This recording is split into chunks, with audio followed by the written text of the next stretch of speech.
பிரதமர் 2 நாள் சுற்றுப்பயணமாக சென்னை வந்திருந்த நிலையில குறிப்பாக பல்வேறு அரசியல் தலைவர்களை சந்திச்சிருந்தாரு. இருந்தாலும் கூட இசையமைப்பாளராக இருக்கக்கூடிய ரமேஷ் விநாயகம் அவர்களை சந்திச்சார். அது ரொம்ப சுவாரஸ்யமான வீடியோமாக தற்போது ட்விட்டர் பதிவில் பிரதமரே பதிவிட்டிருக்கார். அவரோடு நம்ம பேசலாம். சார் வணக்கம். சார், ட்விட்டர்ல உங்களுடைய பதிவு குறிப்பாக பிரதமரே வந்து போஸ்ட் பண்ணியிருந்தாரு. இந்த மாதிரி ஒரு சந்தர்ப்பம் கிடைத்தது, முக்கியமான நபரை சந்திக்கக்கூடிய வாய்ப்பு அப்படின்னு சொல்லிட்டு அதுல ஒரு முக்கியமான விஷயமும் பார்த்தோம்.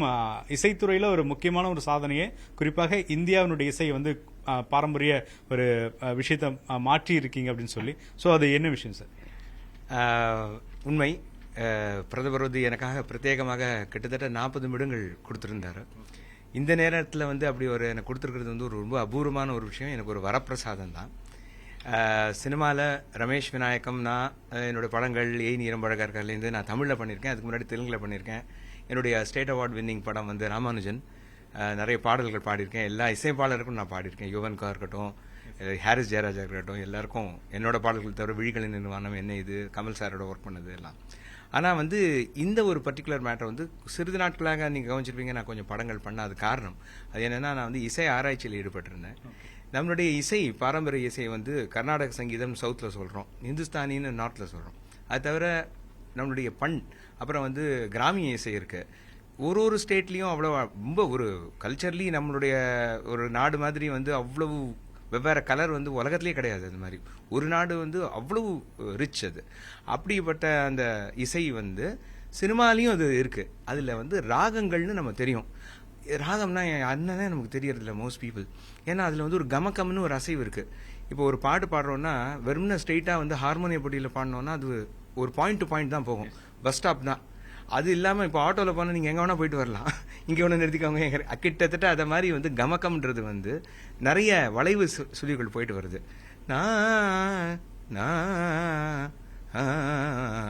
அப்படின்னு ஒன்று பாடினேன்னா, ஐயோ என்னது எனக்கு புரியலையே, நமக்கு வராது அப்படின்னு நினைக்கிறாங்க. ஆனால் ஒரு காது கேட்காத வழியும் நான் அதை வந்து வாசிக்க வைக்கக்கூடிய ஒரு சாத்தியக்கூறு மாதிரி ஒரு எழுத்து குறிப்பு. மேற்கத்திய இசைக்கு வந்து ஸ்டாஃப் நோட்டேஷன் வச்சிருக்கோம். அது வந்தனால 1000 பேர் உலகம் ஃபுல்லாக மேற்கத்திய இசையை நம்ம கூட வாசிக்கிறோம். அது வந்து நமக்கான அது ஃபாரின் மியூசிக். அது நானும் ஒரு வெஸ்டர்ன் மியூசிக் கம்போசர். ராஜா சார் சிம்பனி பண்ணியிருக்காரு. தேனியிலேருந்து அவர் வந்து எப்படி சிம்பனி பண்ணார்? ஏன்னா அது ஒரு நாலேஜ் சிஸ்டமாக நம்ம கையில் இருக்குது. புஸ்தகம் இருக்குது, கிராமர் இருக்குது, தியரி இருக்குது, கற்றுக்கலாம், எக்ஸாம் இருக்குது, பண்ணலாம். சிம்பனியும் அவர் எழுதியிருக்காரு. வெளியாளாக இருந்து அவர் வந்து இப்போ யூரோப்லேருந்து வந்த ஒரு இசை. அதுக்கு வந்து நம்ம வந்து அதில் வந்து ஒரு ஆளுமை நமக்கு வருது. அந்த ஆளுமை வந்து எப்படி வருதுன்னா, அது வந்து ஒரு சிஸ்டமாக நம்ம கையில் இருக்குது. அதுக்கு என்ன வேணும்? எண்ணும் எழுத்தும் கண்ணன தகும். அந்த எண்ணு எழுத்து ரெண்டுமே இல்லாமல் வாய் வழி செவி வழியாக கற்றுக்கொள்ளப்பட்ட இந்த ராக இசை, அதற்கு வந்து எழுத்து கண்டுபிடிச்சிருக்கேன். 1000 வருடங்களாக இல்லாத ஒரு விதம். எப்படி அதை எழுத முடியும் அப்படின்னு மலைச்சு போய் நம்மளே பயந்து இருந்தோம். அதில் வந்து நான் வந்து 2009 நான் வந்து அதை பிரேக் பண்ணினேன். ஆனால் பல வருடங்கள் ஆராய்ச்சி செஞ்சு அது வந்து முதல்ல யாருக்கும் புரியல. ஆனால் இன்னைக்கு பாரத பிரதமர் நரேந்திர மோடி அவர்களுக்கு அதை சொல்லிக் கொடுக்கக்கூடிய ஒரு பெரிய சந்தர்ப்பம் எனக்கு கிடைச்சிது. அது வந்து ஒரு குழந்தை மாதிரி அவர் கற்றுண்டார். அது ஒரு பெரிய விஷயம். அது ஒரு 9 நிமிஷத்துக்குள்ள அவர் ஒரு ராகத்துடைய பல கமகங்கள், அப்புறம் வந்தே மாதரம், அது எல்லாத்தையும் வந்து உடனே வாசிட்டார். அதில் அந்த கமகா பாக்ஸுடைய எவ்வளவு சுலபமாக, எளிமையாக அது வந்து குழந்தைகளுக்கு கூட சொல்லிக் கொடுக்க முடியும் அப்படின்றது தான் அதோடைய தாத்பரியம். அதனால் நீங்கள் நம்ம கேமராமேன் இல்லை, இங்கே இருக்கிறத கேட்குறவங்க எல்லாருமே வந்து நாளைக்கு வந்து இசைக்கு வந்து தடை இல்லை. ஒரு மொழி, இனம் அல்லது வந்து எந்த விதமான தேசம், எந்த விதமான பாகவனம் இல்லாத ஒரு பெரும் இசை. இசையால் உலகம் ஒன்றாகும், இசையால் மனங்கள் ஒன்றாகும். இசை வந்து அப்படிப்பட்ட ஒரு உயர்ந்த தெய்வீக தன்மை உடையது. அதை வந்து நம்மளுடைய நாட்டில் இருக்கிற எல்லாருக்கும் கொண்டு போய் சேர்க்கறதும், அதே மாதிரி உலகத்தில் இருக்கிறவங்களும் சேர்க்கக்கூடிய ஒரு சாத்தியக்கூறை கமகா பாக்ஸ் நோட்டேஷன் சிஸ்டம் நான் கண்டுபிடிச்சிருக்கிறது வந்து கொண்டு வரும். அதனால ஐ எம் வெரி ஹாப்பி. இன்னைக்கு பிரைம் மினிஸ்டர் நேற்று பார்த்துருந்தீங்க. ஸோ இந்த அப்பாயின்மெண்ட் எல்லாம் வந்து ஒரு சர்ப்ரைஸ் மீட்டிங்காக இருக்கும். இதை பற்றி பிரைம் மினிஸ்டர் எப்படி இந்த விஷயங்களை அவர் ரிசர்ச் பண்ணியிருந்தாரு? குறிப்பாக அவங்களோட இன்ட்ராக்ஷனில் என்னென்ன விஷயங்கள்லாம் பேசினாரு? அதாவது அது அவருக்கு இதை பற்றி தெரிஞ்சு வந்திருக்கு. அது நான் இதுக்கு முன்னாடி வந்து என்னுடைய என்ன சொல்கிறதுன்னு தெரியல, சுரேஷ் கோபி நம்முடைய யூனியன் மினிஸ்டர் அவர் வந்து மலையாள பெரிய சூப்பர் ஸ்டார். அவர் வந்து என்னுடைய அன்பு நண்பர். அவர் என்னுடைய பாடல்கள் விழிகளில் மேடையில் பாடுவார்.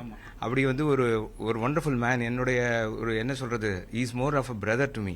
இது வந்து முன்னாடியே அவர் கண்டுபிடிச்சதுனால அவருக்கும் நான் சொல்லிக் கொடுத்து, அவர் வந்து அப்புறம் கல்ச்சரல் மினிஸ்டர் நான் வந்து மீட் பண்ணி அவருக்கும் நான் சொல்லிக் கொடுத்துருந்தேன். இப்படி பல பேர் இன்னைக்கு வந்து ஐஐடி மெட்ராஸில் நம்மளோட காமகோட்டி சார், அவர் இல்லைன்னா இந்த டெக்னாலஜி அட்வான்ஸ்மெண்ட்டுக்கான விஷயங்களோ, பிரவர்த்தக் என்னோட இன்குபேட்டிங் கம்பெனி, எவ்வளோ நண்பர்கள் எவ்வளோ வந்து எனக்கு அனுசரணையாக இருந்திருக்காங்க. எதிர்ப்புகள் ரொம்ப ஜாஸ்தி. ஆனால் அதை விட முக்கியமான விஷயம் வந்து யாரை ஆதரிச்சாங்களோ அவங்க தான். ஸோ அவர் வந்து மோடிஜி வந்து என்ன பண்ணாருன்னா, அது தெரிஞ்சிருந்தாலும் எதையும் வந்து அப்படி அவர் நான் உங்களை வந்து ஒரு 10 வயது குழந்தையாக ஒரு 7 வயது குழந்தையாக நான் மாத்துறேன்னு சொன்னேன். நான் ரெடியா இருக்கேன்னு சொன்னார் அவர். ஸோ அதனால ஓப்பன் மைண்டட் மேன். அதனால அவர் உடனே அது வந்து கத்துட்டு, அதுதான் அதோடைய ஸ்டாண்டிங் அவுட் பாசிபிலிட்டி. இல்லைன்னா அந்த ஒரு சீக்கிரமா கத்துக்க முடியாது. ஒரு ரெசிஸ்டன்ஸ் இருந்து வச்சுக்கோங்க, அது வந்து அது நடக்காது. அது தன்னை முழுதாக அந்த தருணத்திற்கு கொடுக்கக்கூடிய ஒரு பெருந்தன்மையை நான் பார்த்தேன். பெருந்தன்மை தவிர அந்த ஒரு பெருந்தன்மை இரண்டும் சேர்ந்த ஒரு அபிரதமான ஒரு நேரம் அது. என்னால் அது இந்திய இசையின் பல விஷயங்களை வந்து ஏன்னா 40 நிமிடங்கள் நீங்கள் பார்க்குறது ஒரு 2 மினிட்ஸ் தான் இருக்குது ட்விட்டரில். அது விஸ்தாரமாக சொல்லக்கூடிய சந்தர்ப்பம் கிடைச்சிது. எல்லாத்தையும் கேட்டிருக்காரு. நிச்சயமாக இது நல்ல ஒரு விஷயமா நம்ம நாட்டிற்கும் உலகத்திற்கும் போய் சேரக்கூடிய ஒரு சந்தர்ப்பத்தை உருவாக்கி இருக்கிறது என்பது எனக்கு நல்லா தெரியுது. இப்போ இசையை கத்துக்கிறதுல இப்போ நம்ம ஒரு குரு கிட்ட சேருவோம், அவங்க வந்து சொல்லி கொடுப்பாங்க. ஸோ அதை எல்லாமே வந்து மாற்றி அமைச்சிட்டீங்க இல்லையா? இப்போ எப்படி நம்ம அதை புரிஞ்சுக்கணும்? இப்போ ஏன்னா இப்போ ஸ்கூல் ஸ்டூடெண்ட்ஸ்லேருந்து எல்லாருமே நிறைய நிகழ்ச்சிகளில் பங்கேற்கிறாங்க. ஆனால் அவங்களுக்கான அந்த பொருட்செலவு அதிகமாக அது வந்து எக்ஸ்பென்ஸ் பண்ணுறாங்க. அதே மாதிரி டைம், அதுக்கான டைமும் மேனேஜ் பண்ணும். ஸோ இது வந்து நம்ம முழுமையாக மாற்றிட்டோமா? அதாவது ரொம்ப நல்ல கேள்வி இது. ரொம்ப ரொம்ப இந்த இசை கற்றுக்கொள்வதற்கான விஷயங்களுக்கு வந்து எப்படி ஏதுவாருது முழுமையாக மாற்றினோம்னா, இப்போ வந்து ஒரு கெமிஸ்ட்ரி, ஒரு பிசிக்ஸ், மேத்ஸ், ஒரு டீச்சருக்கு வந்து டெக்ஸ்ட் புக் இருக்கா? இருக்கு. அப்புறம் வந்து லெசன் பிளான் இருக்கா? லெசன் பிளான் இருக்கு. அப்புறம் சொல்லிக் கொடுக்கறதுக்கு வந்து நிறைய டீச்சர்ஸ் இருக்காங்க, ரேஷியோ எவ்வளோ டீச்சர். பட் இது எதுவுமே வந்து இசை சொல்லிக் கொடுவதற்கு இல்லை. ஏன்னா எழுத்தே இல்லை. அதாவது கமகங்களுக்கு இல்லை. எது ரொம்ப ஆதாரமோ, எது அதோடைய ஹிருதயமோ, எது அதோட இதயமோ, அந்த இதயத்துக்கான வந்து ஒரு வெளிப்பாடு இல்லாதனால டீச்சர்ஸ் வந்து திருப்பி திருப்பி பாடி பாடி சொல்லி சொல்லி கொடுக்கணும். உங்களுக்கு புரிஞ்சா உண்டு, இல்லைன்னா இந்த பையனுக்கு ஞானம் இல்லப்பா விட்டுருணும். அது மாதிரி குரல் இல்லைன்னா விரல் இருக்கு, மறந்து போயிடக்கூடாது. குரல் இல்லாதவர்களுக்கு வந்து விரல் இருக்கும், விரலால் நீங்க வந்து இசையை வாசிக்கலாம். அந்த ஒரு உடன்பாடு வந்து கூட நமக்கு தெரியல. ஏன்னா வந்து எப்படி சொல்லிக் கொடுக்கறதான ரிசோர்ஸஸ் இல்லை. டீச்சர்ஸ்க்கு ரிசோர்ஸ் கிடையாது, ஸ்டூடெண்ட்டுக்கு ரிசோர்ஸ் கிடையாது. ஸோ டீச்சர்கள் வந்து ரொம்ப கஷ்டப்பட்டிருக்காங்க. குருகுலம் அது மூலம் வந்து திருப்பி திருப்பி பாடணும், புரியறவர்களும் பாடணும், புரியறதை மாற்றி பாடணும். ஆனால் ஒரு கணக்கு மாதிரி இசை வந்தும் ஒரு வந்து சயின்ஸ் தான், அது வந்து ஒரு அறிவியல் தான். அதுக்கு அந்த எந்த அளவுக்கு அறிவியலாக இருக்க முடியுமோ அந்த அளவுக்கு சொல்லி கொடுத்தோம்னா மற்றதெல்லாம் வந்து அதுக்கப்புறம் பண்ணிடலாம். ஸோ அந்த ஒரு மியூசிக் ஜிம் மாதிரி அதை கிரியேட் பண்ண முடியும். அப்போது அந்த ஞானம் நமக்கு வந்துடும். ஸோ எப்படி மாற்றி அமைக்கும்னா, உயர்த்தும். அந்த சொல்லிக் கொடுக்குற முறையை வந்து இது உயர்த்தக்கூடிய சந்தர்ப்பம், வலிகள் குறையும். ஆனால் வந்து அதோடைய எஃபெக்ட், அது வந்து பெனிஃபிட் வந்து ரொம்ப ஜாஸ்தி. ஸ்டூடெண்ட்டுக்கும் சரி, இப்போ ப்ராக்டிஸ் பண்ணலாம், வீட்டில் போகலாம், பாடி காமிக்கலாம். இதுதானா அதுதானான்னு வந்து எப்படி வந்து ஒரு கணக்கு நம்ம சொல்லிக் கொடுக்குறோமோ அதை மாதிரி பாசிபிள். நீங்களும் கற்றுக்கலாம், யாரும் கற்றுக்கலாம். ராகத்தை படிக்க போகிறோம். பாட்டு படின்னு தானே சொல்றோம், இசைப்படின்னு நம்ம சொல்றோம். நம்ம இசையில படிப்பதும் பாடுவதும் சேர்ந்து புகழ் இசை அப்படின்னு நம்ம சொல்றோம். அதனால பாட்டு படின்னு சொல்லுவோம் இல்லைங்களா? அது படிக்கிறது வந்து கத்துக்கணும், பாடுறதும் படிதான். அந்த விதத்துல இது ஒரு மேல் படியா போகும். ஏற்கனவே நீங்க அசாம்ல ஒரு 57 ஸ்கூலுக்கு மேல வந்து டீச்சிங் வந்து இந்த முறையில பயிற்சி கொடுக்குறீங்க. இது எப்படி விரிவடை போகுது? தமிழ்நாட்டிலையும் இது வந்து இம்ப்ளிமெண்ட் பண்ண வாய்ப்பு இருக்கு? ஆமா, தமிழ்நாட்டில் வந்து ஒரு ஸ்கூல்ல நாங்கள் பண்ணினோம். இனிமே தான் இந்த வருஷம் வந்து முழுதாக வர்றதுக்காக நம்ம எல்லா ஏற்பாடுகள் பண்றோம். அசாமில் வந்து அங்க கல்யாண் சக்கரவர்த்தின்னு வந்து ஒரு ஒண்டர்ஃபுல் ஐஏஎஸ் ஆஃபீஸர். அவர் வந்து இந்த எப்படியும் இன்னும் சில 1 வருடங்களோ 2 வருடங்களோ நாளைக்கு இந்தியா ஃபுல்லா வேர்ல்டு வழியா போகும். ஆனா எங்களுக்கு அசாம் தான் should be the first state அதை இம்ப்ளிமெண்ட் பண்ணணும்னு சொல்லிட்டு அவர் அதை பண்ணினார். 57 ஆதர்ஷ வித்யாலயா சங்கத்தில் பண்ணியிருக்கோம். ஸோ இந்த வருஷம் வந்து எல்லா ஸ்கூல்ஸ்லையும் கொண்டு வரதுக்கான ஏற்பாடுகள் பண்றோம். தமிழ்நாடு, கர்நாடகா, கேரளா முதல்ல அப்படியே ஆரம்பிச்சுட்டு தென் உலகம் ஃபுல்லா போலான்னு நினைச்சிட்டு இருக்கோம் நாங்க. குறிப்பா உங்களுடைய அந்த பழைய பாடல், குறிப்பா அந்த விழிகளின் அருகிலின் வானம் வெகு தொலைவினில் தொலைவில் தூக்கம், அது ரொம்ப எல்லாருக்குமே வந்து ஒரு மெய்சில் இருக்கக்கூடிய பாடல், எப்பவுமே மறக்க முடியாத 90s கிட்ஸ் பாடல்ல ரொம்ப இருக்கும். அந்த ஒரு ரொம்ப ஒரு லாங் கேப் வந்து நீங்க இந்த ரிசர்ச்சுக்காக டைம் எடுத்துக்கிட்டீங்க. இன்னும் நீங்க நிறைய திரையில நிறைய முக்கிய பாடல்களை கொடுத்துருக்கலாம். இந்த கேப் எப்படி பாக்குறீங்க? ஏன்னா ரெண்டு விஷயத்தையும் பண்ண முடியாது, ஒண்ணுல ரொம்ப கான்சென்ட்ரேட் பண்ணிருக்கீங்க, எப்படி பாருங்க? அதாவது ரெண்டு விஷயத்தையும் நல்லா பண்ண முடியும். அது ஒன்றும் பிரச்சனை இல்லை. அது வந்து இந்த ஆராய்ச்சிக்கான நேரங்கள் வந்து மற்றவர்களுக்கு புரியதலுடைய பிரச்சனை தவிர எனக்கு வந்து நான் நிச்சயமா பண்ணிருக்கேன். ஏன்னா வந்து நம்ம ஒரு அமைக்கப்பட்ட ஒரு விஷயம், அதுல வந்து அடுத்தவங்க தான் இனிமே கத்துக்கணும். என்னோட வேலை இங்க நிறைய முடிஞ்சிடுது. அதனால இசை அமைப்பதில் எனக்கு எந்த குறையும் இல்லை. எப்பவுமே இன்னும் பல புதிய பாடல், ஆமா பல புதிய பாடல்கள் கொடுத்து, ஏன்னா வந்து மனிதர்களை வந்து மேம்படுத்தும். சினிமா இசை வந்து மோஸ்ட் கிரியேட்டிவ். நீங்க வந்து ஒரு கர்நாடக சங்கீதத்துல ஒரு கல்யாணி ராகத்துல இருக்கக்கூடிய கிருதியை விட, இந்த சென்ஸ் குறைச்சா சொல்லல, வந்து மன்னவன் வந்தானடின்னு ஒரு பாட்டு, இல்லைன்னா அம்மா என்று அழைக்காதுன்னு ஒரு பாடல் இருக்கு. இதெல்லாம் வந்து ஜனங்கள் ஹிருதயத்துல போய் நிக்குது, அப்படியே மனசுல போய் எல்லாரும். அது கல்யாணி ராகத்துல இருக்கு. விழிகளின் அருகில் கல்யாணி தான். இப்ப இந்த பல விஷயங்கள் வந்து அந்த திரை இசை வந்து புதுமைகளை வந்து அது புகுத்தக்கூடிய விஷயம். கேவி மகாதேவன் மாதிரி ராகம் தெரிஞ்சவர், என்ன மாதிரி ஒரு சுமாரா தெரிஞ்சவங்க கூட மியூசிக் பண்ண முடியாது. அப்படி இந்த திரை இசை வந்து பண்றது. ஸோ அதை பண்றதுக்கு நான் எப்பவும் ரெடியா இருக்கேன். இந்த ஆராய்ச்சினால நிச்சயமா கொஞ்சம் நேரம் ஆச்சு, அது இல்லைன்னு சொல்ல. அது வந்து என்னை விட இந்த உலகத்திற்கு வந்து இது ஒரு பெரிய ஒரு யூஸ் இல்லையா, ஒரு தனி மனிதனுடைய. அதனால நான் வந்து அதை கொஞ்சம் இதுல கான்சன்ட்ரேட் பண்ணேன். அதனால அது வந்து இன்னும் ஐ எம் பேக் டு இசை. என்னுடைய மகன் அவனும் வந்து ஒரு இசையமைப்பாளன். அவனும் வந்து இப்போ வந்து என்னுடைய ஆசையை வந்து அவங்க வந்து இன்னும் பெருசா பண்ணுவாங்கன்னு நினைக்கிறேன். RV Pranav, he is going to also be there. அதான் இன்னொரு விஷயம் கேள்விப்பட்டோம், எஸ்பிபி சார் வந்து ஏதோ ஒரு மாசம் நீங்க சம் டியூன் வந்து கத்துட்டு வாங்கன்னு சொல்லி ஏதோ ஒரு பேட்ச்ல, ஐ மீன் அவர் ஏதோ ஒரு இன்டர்வியூலாம் பார்த்தோம், ரொம்ப நீங்க ஸ்ட்ரிக்டா இருப்பீங்கன்னு சொல்லி அந்த விஷயம். அதுக்கப்புறம் பிஎம்க்கு எப்படி நீங்க விஷ் பண்றீங்க? குறிப்பா நிறைய பேர் சந்திச்சிருந்தாலும் உங்களுக்கு பர்டிகுலரா வந்து ஒரு 22 நிமிஷம் மேல அந்த போஸ்ட் பண்ணி அது இந்தியா ஃபுல்லா இன்னைக்கு பெரிய அளவில் பேசு பொருளா மாறி இருக்கு. அதே மாதிரி லாஸ்டா இன்னொன்னு சேர்த்துக்கிறேன், உங்களுடைய பாடல் குறிப்பா மொழி படத்துல நீங்க பாடினது இன்னும் அதெல்லாம் கொஞ்சம் எங்களுக்காக 2-3 லைன்ஸ் ரிவர்ஸ்ல போறேன். விழிகளின் அருகினில் வானம் வெகு தொலைவினில் தொலைவினில் தூக்கம், இது 5 புலன்களின் ஏக்கம், என் முதல் அனுபவமோ. இது முதல் அனுபவம் வந்து பிரைம் மினிஸ்டரோட கிடைச்சிருக்கு. அதனால வந்து இன்னைக்கு வந்து ஒரு காதல் வயப்பட்ட ஒரு மனிதன் போல் நான் நிச்சயமா இருக்கிறேன். காற்றின் மொழி வந்து என்னுடைய இனிய நண்பன் வித்யாசாகர் பண்ணது. Beautiful song. It's also great song. அது ஆனா அந்த கிரெடிட் நான் எடுத்துக்க முடியாது, அவனுக்கு தான். ஸோ பிரைம் மினிஸ்டர் வந்து அதான் நான் சொன்னேனே, இது வந்து ஒரு ட்ரீம் கம் ட்ரூ. அதை வந்து புரிந்து கொள்வதற்கு நேரம் ஒதுக்கி பல விஷயங்கள்ல இருக்கும்போது ஒரு 40 நிமிடங்கள்ன்றது வந்து ஒரு பெரிய இடம் அது. அதனால அது ஒரு பெரிய விஷயம் எனக்கு. எஸ்பி பாலசுப்ரமணியம் சார் வந்து என்னுடைய முதல்ல என்னை வந்து இந்த சினிமாவில் கொண்டு வந்தது அவர் தான். அவர் வந்து ஸ்ரீராம் பார்சாரதின்னு நீங்கள் உங்களுக்கு தெரியும். அவரோட அப்பா வந்து அவர் தான் என்ன ஃபர்ஸ்ட் ஆயுஷ்மான் பார்சாரதி என்னோட இனிய நண்பர். அவர்கிட்ட நான் சின்ன பையனாக இருக்கும்போது கூட இப்படி தான் பாடணும் அப்படின்றதுல என்னுடைய தொழிலில் வந்து நான் வந்து ரொம்ப ஸ்ட்ரைட்டாக இருப்பேன். அவருடைய பெருந்தன்மை மட்டும் இல்லை, அவருடைய ப்ரொஃபஷனலிசம், அப்புறம் என்னை புரிந்து கொண்ட ஒரு தன்மை.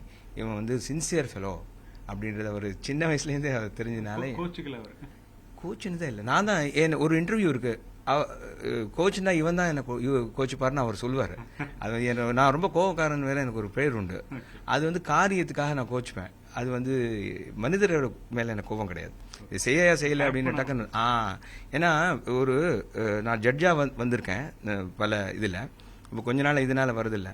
அப்போ குற்றம் ரொம்ப கண்டுபிடிக்கிறீங்களேன்னு எனக்கு ஒரு பேர். ஆமாங்க, நான் குற்றம் கண்டுபிடித்து பேர் வாங்குவதில் எனக்கு ரொம்ப இஷ்டம் உண்டு அப்படின்னு நான் சொல்றேன்.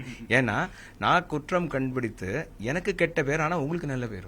ஏன்னா நீங்க தான் தெரிஞ்சுவீங்க. நான் குற்றம் கண்டுபிடித்து நீங்க பேர் வாங்குவதற்காக சொல்றேன்.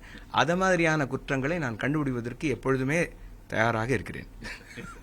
அதனால நம்ம நல்ல இசை எல்லா இடத்துலையும் ஒலிக்கணும். எல்லாருடைய வாழ்க்கையிலையும் இசை வந்து இருக்கணும். இசை வந்து தெய்வீகத்தன்மையானது. அதற்கு ஜாதி மொழி எந்த வேறுபாடும் கிடையாது. அதனால் அதை நம்ம இசையினால் உலகத்தை இணைக்கக்கூடிய ஒரு சந்தர்ப்பத்தை இது கொண்டு வந்து கொடுக்கும். அது இறைவன் வந்து நம்ம எல்லாருக்கும் அது நல்ல ஒரு ஆப்பர்ச்சுனிட்டி கொடுத்துருக்காரு, நம்ம பண்ணணும். கட் பண்ணி போட்டுருங்க. இது இங்கிலீஷ்க்கு ஒரு 1 மினிட் க்ளோஸ் பண்ணுறோம். சுவிட்ச் ஆஃப் பண்ணிடுங்க, சத்தம் வந்தது பாரு.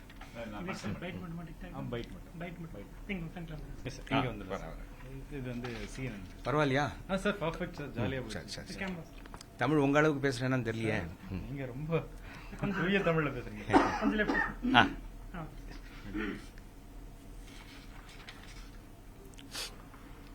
பாலாஜி தானே உங்க பேரு? பரத்தா? பீவர்லும் கரெக்ட். அவர் வந்து கொஞ்சம் லெஃப்ட்னு அவர் ரைட்ல காமிக்கிறாரு எனக்கு. அவருக்கு so this is for CNN. Okay okay okay okay. அம்மா அங்கே என்ன பண்ணிட்டே இருக்கேள், ரொம்ப டிஸ்டர்பன்ஸா இருக்கு கன்னடியில் வந்து. ஏதாவது ஒரு somebody is coming and disturbing me all the time. Why you should people do that? Don't move. Yes, sir. Yes, sir. என்ன சார் சொல்லுங்க. Sir, today we meet, yesterday meet Prime Minister with some interesting room. So how do you feel, sir? What Prime Minister said? Sir, I'm Ramesh Vinayakam, the music composer and the music director. I've done movies in Tamil and Telugu, and I've done Hollywood movies also. I'm an inventor of ragas. I'm a piano teacher, and I'm an orchestrator and all those things. But I met the Prime Minister for this invention of mine, which is the first ever comprehensive system of notation for Indian music, which has been an oral tradition for thousands of years. So this notation system brings access to Indian music for everybody within the country, because only a few people have access to this music, because it's not offered as a normal course in the school, because it's not available as a knowledge system. But without written language, because of the gamakas, which are very, very beautiful oscillations, which are the heart of ragas, those things were never notated. We always thought that it cannot be notated. Now, gamaka box notation, through that, it is possible for us to notate them, make a proper syllabus, give it to students, and make everybody sing, if not make everybody play, and make a wonderful musical time for this great country. Our music, our country is full of rich music from states. Yes. For every state has got folk music, and this Hindustani or Carnatic and all these things. So we have to play, we have to be happy, we have to enjoy, we have to, all come together this world, because music doesn't have any barriers, no boundaries, or not even caste, creed, or national or nothing. So music will be the one through which we all understand. For example, look, my heroes can be Parveen Sultana or Ghulam Ali or Muhammad Rafi, or I can go for Beethoven, Mozart, who are from some other country. And that is where it all comes to. So we all should learn music, and Indian music is now accessible to everybody, and we also can bring a lot of technological advancement to this great music. So that's why the Prime Minister was so thrilled. He had come to know, and he had given me an incredible 40 minutes close to, and he was also ready to learn music from me just as a 10-year-old, and he was a sweet man. He did what I wanted him to do, and played Vande Mataram and other gamakas very effortlessly. He understood the value of how we can actually take this to everybody, the value of the power of this simple system, which even a child can do. So I've already done I've worked with German musicians through Goethe Institute, and have taught German musicians, and they have played Indian music concerts, even without learning Sarigama Padanisa. Okay. Only through the notation system. So that is the possibility that opens. So we can nationalize, we can globalize, we can all sing or play or be happy. So that is what is all. But raga music will not be a mystery here afterwards. So all our children, our own people, our citizens. Easy to learn. Yes, it's easy to learn. Yes. Thank you, sir. Thank you. Perfect.